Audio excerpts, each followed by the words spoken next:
대구 경북 브리핑입니다. 예천과 봉화, 영주, 문경 등 4개 지자체가 특별 재난지역으로 선포됐습니다.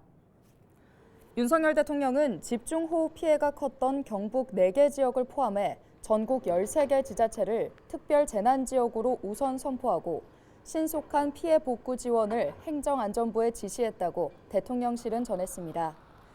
특별 재난지역으로 선포된 지역에는 재해 복구에 필요한 예산 일부가 국비로 지원됩니다. 또 주민들에게는 재난지원금을 비롯해 전기와 도시가스 등 공공요금 감면과 금융세제 혜택이 지원됩니다. 경북 예천 산사태 피해 지역 실종자 수색이 닷새째 이어지고 있습니다. 19일 예천 금곡리와 은산리, 벌방리에서는 소방에서 259명, 해병대 999명, 경찰 297명 등 1,500여 명의 인력이 동원돼 실종자 수색 작업이 이뤄지고 있습니다. 또 드론과 구조견, 장갑차, 보트도 투입돼 입체적인 수색이 진행 중입니다. 19일 오전 6시 기준 예천 지역 호우 피해 실종자는 5명입니다. 집중호우로 피해를 입은 경북 지역에 여야 정치인들의 방문이 이어지고 있습니다. 더불어민주당은 19일 오전 10시 30분 경북도당 회의실에서 현장 최고위원회를 열어 피해 지역의 인명구조 상황을 점검하고 재해복구 대책 마련을 논의했는데요. 민주당은 회의를 마친 뒤 예천군 효자면 백성리 수해 현장을 방문해 이재민들을 위로하는 한편 현장 브리핑 등 공무 활동에 도움이 되지 않는 현장 일정은 최소화했습니다. 지난 18일 내린 비로 밤사이 대구에서는 나무가 쓰러져 도로를 덮치는 등의 피해가 발생했습니다. 18일 오후 3시 40분쯤 달서구 도원동에서 도로변 나무가 쓰러져 도로를 막으면서 차량 통행이 통제됐습니다. 또 5시 20분쯤에는 달성군 유가읍에서도 가로수가 쓰러져 소방당국이 안전조치에 나섰습니다. 18일과 19일 호우와 관련해 57건의 피해 신고가 접수됐다고 대구 소방본부는 밝혔습니다.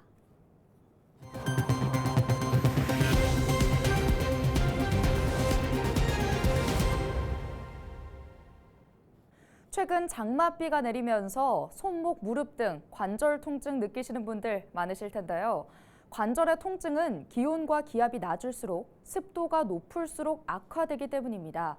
예방할 수 있는 방법이 있을까요? 영상으로 준비했습니다.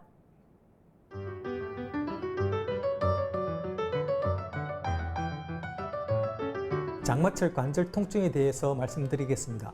주변에서 비가 올 것 같으면 무릎이 아프다고 하는 분들을 흔히 볼 수가 있는데요.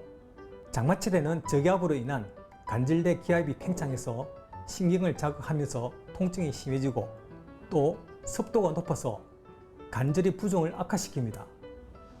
관절의 부종은 움직임을 제한시키고 생활의 불편함을 가중시킵니다.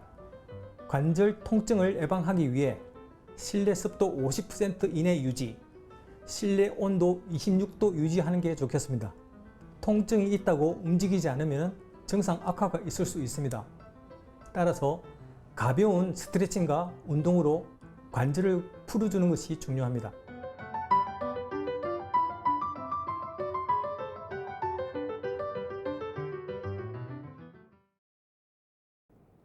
경주시가 사적 제96호 경주읍성을 복원합니다. 오는 9월부터 2025년까지 146억 원을 들여 경주읍성 동성벽과 북성벽 215m 구간을 복원할 계획인데요. 성벽 바깥으로 돌출시켜 쌓은 성벽인 치성 4곳과 성 위에 쌓은 담, 여장을 만드는 등 주변도 정비합니다. 고려시대 쌓은 경주읍성은 북부동과 동부동 일대에 자리 잡은 지방읍성으로 경주 역사의 중요한 유적입니다. 경주시는 경주 옛 모습을 찾아 역사 문화도시 이미지 제고와 지역경제 활성화를 기대하고 있습니다. 오늘 준비한 소식은 여기까지입니다. 지금까지 대구 경북 브리핑이었습니다.